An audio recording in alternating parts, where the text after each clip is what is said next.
Good morning. Just coming up to 6:01 on this Thursday morning, public school teachers in our province have voted overwhelmingly in favor of binding arbitration, and on what should be the 8th day of the new school year, both sides still appear to be very far apart in what they're looking for. More than 30,000 striking teachers cast ballots yesterday on the picket lines and at their union headquarters in Vancouver. 99.4% voted in favor of ending the strike if the provincial government agrees to binding arbitration, which it has already rejected. BCTF President Jim Eicher says the government's refusal to go that route is the only reason the strike continues. The BC Liberal government's refusal to accept binding arbitration is now the only reason children won't be back in class. Every single one of those MLAs must ask themselves, what is the real reason that they are keeping our schools closed? Their refusal is certainly not in the best interests of our students or the province. Now, Education Minister Peter Fassbender released a statement last night. He says, quote, "As we have consistently made clear, binding arbitration would lead to unacceptable tax increases in this case. That's because the two sides remain too far apart on wages and benefits." He goes on to say the best way to resolve this labor dispute remains at the negotiating table.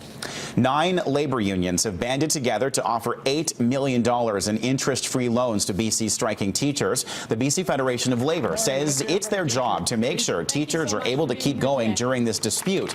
BCTF members haven't received a paycheck since June. The Federation pledges to continue to back striking instructors for as long as it takes, even if it means finding more money down the road.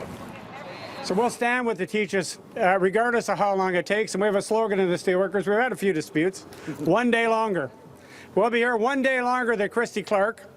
She's predicated this dispute on hatred. And I know as a negotiator, hatred disputes are bad.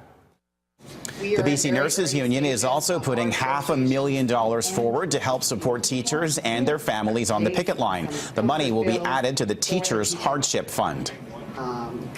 In the past few weeks, BCNU has received many calls and emails from our members asking us to support teachers. We've watched while this government has refused to negotiate a fair deal with teachers. Meantime, Premier Christy Clark is reiterating that binding arbitration will only result in higher taxes. Hey, hey! Ho, ho! Christy Clark has got to go! The Premier had a little trouble having that message heard as dozens of parents and teachers gathered to protest during a news conference in Maple Ridge yesterday. Clark was supposed to be celebrating the city's 140th birthday. The heckling became a little heated at times when she refused to address the mob outside. There's only one body in the province that's responsible for making sure that we look after taxpayers' money. And so binding arbitration, what would that mean? It would mean higher taxes. People have heard for years about the economic impact the BC ferry system has on coastal communities, but now a couple of groups have put some hard numbers to the talk, and the results are pretty surprising. The Union of BC Municipalities and the Association of Vancouver Island and Coastal Communities have put together an impact report. It shows how increasing ferry fares have driven billions of dollars away from communities and the province. The report shows a loss of $2.3 billion over a 10-year span because of increasing fares. We do know that fare affordability is a concern of our customers, and we're doing everything we can to try to reduce expenditures and implement cost containment measures to try to reduce the upward pressure on fares. The final decision on increasing fares and cutting service levels lies with the provincial government. The hope is the province will roll back fares to levels that were in place in 2013. Overseas, a South African judge has cleared Oscar Pistorius of all murder charges, saying prosecutors have failed to prove the Olympic and Paralympic track star intended to kill his girlfriend or an imagined intruder on Valentine's Day of last year. But a verdict on the less serious charge of culpable homicide is still on its way. Culpable homicide refers to a negligent killing and still carries up to 15 years in jail. The judge says the 27-year-old acted hastily and used excessive force when he admitted to firing the 4 shots that killed his girlfriend, Reva Steenkamp. The trial lasted 6 months and is heard from nearly 40 witnesses. It will resume tomorrow.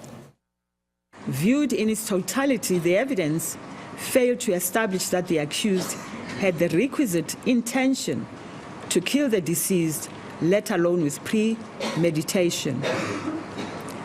I am here talking about a direct intention. The state clearly has not proved beyond reasonable doubt that the accused is guilty of premeditated murder.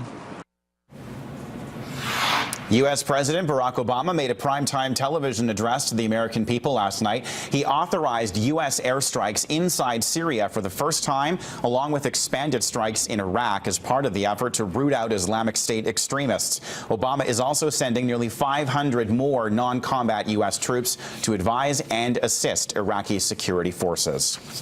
Toronto Mayor Rob Ford remains in hospital this morning. The 45-year-old has been diagnosed with a tumor in his abdomen. More tests are needed, and Ford is expected to undergo a biopsy in the coming days. He's been suffering abdominal pain for the last few months, but it became unbearable yesterday. Councillor Doug Ford says his brother has no intentions of dropping out of the city's mayoral race.